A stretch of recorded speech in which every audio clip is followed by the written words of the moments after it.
Film के hero को एक झूठी केस में फंसाकर दुनिया की सबसे खतरनाक जेल भेज दिया गया। किसी भी हाल में उसको जेल से भागकर अपनी गर्लफ्रेंड से मिलना है। जेल में उसके कुछ दोस्त बने और सब लोग मिलकर भागने की कोशिश भी किए, लेकिन क्या वो भाग पाएगा या फिर पकड़ा जाएगा? चलो देखते हैं। कहानी की शुरुआत होती है 1931 के पेरिस शहर में, जहां पपिलॉन नाम का एक शातिर आदमी रहता था जो किसी भी ताले को खोलने में माहिर था। एक दिन चोरी के बाद उसने हीरे अपने बॉस को दिए तो उसका बॉस पूछने लगा, कहीं तुमने थोड़े बहुत हीरे रख तो नहीं लिए? लेकिन पपिलॉन ने साफ इनकार कर दिया। तभी उसके सामने एक बुरी तरह जख्मी आदमी को लाया गया। बॉस ने उसे धमकी देकर कहा, मुझसे झूठ बोलेगा ना तो ऐसा हाल कर दूंगा। इसके बाद पपिलॉन अपनी गर्लफ्रेंड नैनेती से मिलने पहुंचा और उसे कुछ हीरे तोहफे में दिए जो उसने अपने बॉस से छिपा लिए थे। उसी पल एक आदमी ने छिपकर नैनेती के हाथ में वो नेकलेस देख लिया और बॉस को इन्फॉर्म कर दिया। यहाँ उन दोनों ने एक साथ रात गुजारी। नैनेती ने कहा वो जुर्म की इस दुनिया से दूर अपना एक छोटा सा घर बसाना चाहती है, पर अगली सुबह अचानक उनके घर पुलिस आ गई। उन्होंने पपिलॉन पर उसी आदमी के कत्ल का इल्जाम लगाया जिसे उसके बॉस ने पीटा था। पुलिस उसे गिरफ्तार करके ले गई। पपिलॉन समझ गया था कि ये पुलिस वाले उसकी कोई बात नहीं सुनेंगे, इसीलिए उसे इस जेल से भागना ही होगा। जुलोत नाम के एक कैदी के साथ उसकी दोस्ती हुई। पपिलॉन ने कहा, मुझे जेल से भागने के लिए बहुत सारे पैसों की जरूरत है। फिर जुलोट ने डेगा नाम के कैदी की तरफ इशारा करके कहा, यह तुम्हारी मदद कर सकता है। असल में डेगा के पास बहुत पैसा था, लेकिन फिर एक दिन वो नकली नोट बनाता पकड़ा गया। खैर, फिर सभी कैदियों को कश्ती के जरिए पीनल कॉलोनी नाम की एक खतरनाक जेल में भेज दिया गया। फिर पपिलॉन ने डेगा से कहा कि मैं पैसे के बदले जेल में तुम्हें प्रोटेक्ट कर सकता हूँ, लेकिन डेगा ने उसका ऑफर ठुकरा दिया। रात हुई तो डेगा के साथ सो रहे कैदी का किसी ने बेरहमी से कत्ल कर दिया गया, क्योंकि उसने अपने पेट में पैसे छिपा रखे थे। ये देखकर डेगा बुरी तरह डर गया और पपिलॉन की शर्त मान ली।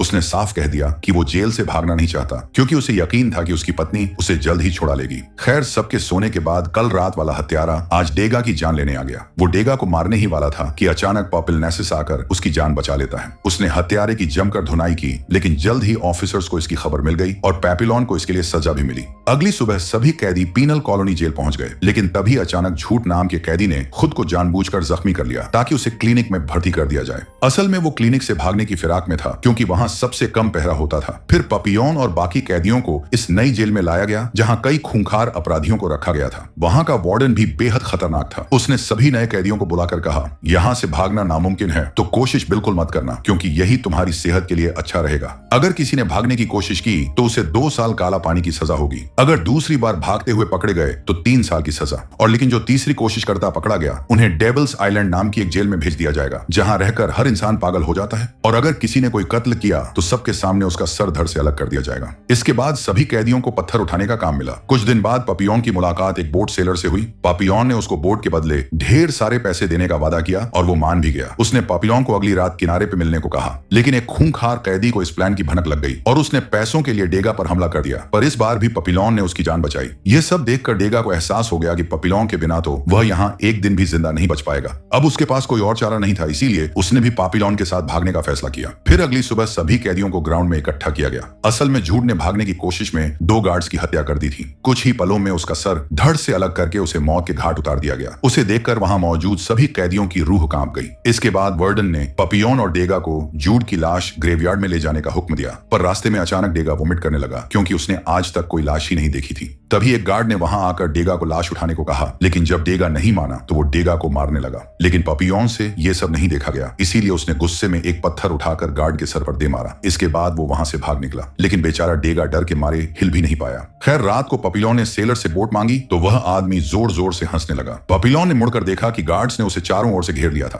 तब यह खुलासा होता है कि यह सेलर ही वार्डन को भागने वालों की खबर देता था और इसके बदले में उसे काफी सारे पैसे भी मिलते थे। जल्द ही पपिलॉन को जेल में वापस लाया गया। वहां वार्डन ने बताया कि जिस गार्ड को उसने पत्थर से मारा था वो जिंदा बच गया है, इसलिए पपिलॉन को मौत की सजा तो नहीं होगी, लेकिन भागने के जुर्म में अब उसे दूसरे आइलैंड पर काला पानी की सजा काटनी होगी। जब पपिलॉन उधर गया तो जेल की हालत देखकर वो बहुत डर गया। पिछली जेल में कैदी इधर उधर घूमकर एक दूसरे से बातें तो कर सकते थे, लेकिन यहाँ उसे एक छोटे से कमरे में बंद रहना होगा, वह भी बिना कोई आवाज किए। यहाँ तक कि इस जेल में तो खुद से बात करना भी एक गुनाह था। इसके अलावा उसे खाने के नाम पर सिर्फ एक बेकार सा सूप मिलता था, लेकिन एक दिन अचानक खाने में उसे एक नारियल मिला। उसके अंदर एक कागज का टुकड़ा भी था जिस पर लिखा था कि अब से उसे रोज नारियल मिलेंगे। पपिलॉन समझ गया कि ये जरूर डेगा ने भेजा है। इस तरह कुछ हफ्ते बीत गए, लेकिन एक दिन वार्डन को इसके बारे में पता चल गया। तब वार्डन ने गुस्से में उस गार्ड को को मार दिया जो पेपिलोन को खाना देने जाता था। फिर उसने पेपिलोन से पूछा इसके पीछे किसका हाथ है, लेकिन पेपिलोन ने कोई जवाब नहीं दिया। तब वार्डन ने गुस्से में कहा आपसे उसे आधा कटोरा सूप ही मिलेगा। इसी तरह 1 महीना बीत गया और अब खाने की कमी की वजह से पेपिलोन बहुत कमजोर हो गया। एक दिन वार्डन उसके लिए स्वादिष्ट खाना ले आया और नारियल भेजने वाले का नाम पूछा, लेकिन इस बार भी पेपिलोन ने मुंह नहीं खोला।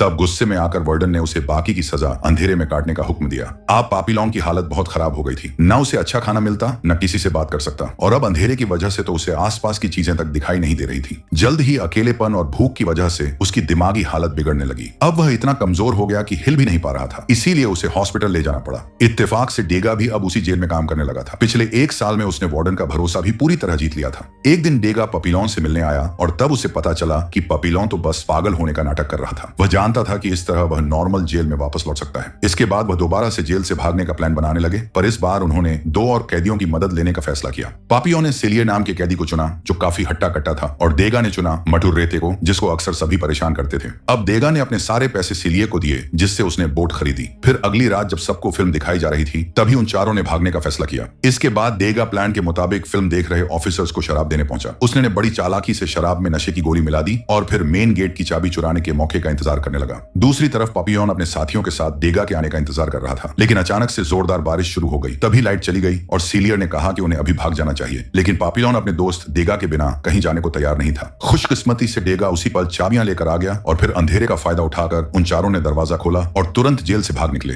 लेकिन भागते भागते रास्ता खत्म हो गया और अब नदी किनारे पहुंचने के लिए उन सबको नीचे कूदना था, लेकिन जंप करते टाइम डेगा को चोट लग गई और वो चल भी नहीं पा रहा था। इस बीच लाइट्स भी ऑन हो चुकी थी, इसलिए सेल्योर ने कहा उन्हें डेगा को यहाँ छोड़ देना चाहिए, पर पेपिलोन राजी नहीं हुआ। किसी भी तरह डेगा को उठा के ले जाने लगे। वो सभी किनारे तक पहुंच गए जहाँ एक बोट उनके लिए तैयार खड़ी थी। वो चारों बिना समय गवाए बोट में बैठे और अंधेरे समुद्र में आगे बढ़ गए। कुछ घंटों बाद जब सूरज उगा तो सिलियर को एहसास हुआ कि वो अब तक ज्यादा दूर नहीं आए थे। तब उन्होंने हिसाब लगाया कि ये बोट काफी छोटी है और ये 4 लोगों का भार तो नहीं उठा सकती। साथ ही एक भयंकर तूफान तेजी से उनकी ओर बढ़ने लगा। अब उनके पास समय बहुत कम था, इसीलिए सिलियर ने अपनी ताकत के दम पर मैचरेटर में धकेल दिया और फिर उसने डेगा पर हमला किया, लेकिन पेपिलोन उसके रास्ते में आ गया और दोनों एक दूसरे से लड़ने लगे। सेल्योर पेपिलोन से काफी पावरफुल था और उसको मारने ही वाला था, लेकिन तभी डेगा ने पीछे से उसको चाकू मार दिया। फिर वे सेल्योर को बोट से बाहर फेंक दिया और मैचरेटर को ऊपर खींच लिया। पर कुछ ही पलों में वो तूफान के चपेट में आ गए और चारों तरफ अंधेरा हो गया। जब उनकी आंख खुली तो वो सब एक आइलैंड पर थे। असल में आइलैंड के कुछ लोगों ने उन्हें समुद्र में बहते हुए देखा और उनकी जान बचाई। तभी एक नन ने वहां आकर पेपिलोन से कहा ये आइलैंड कोलंबिया में है।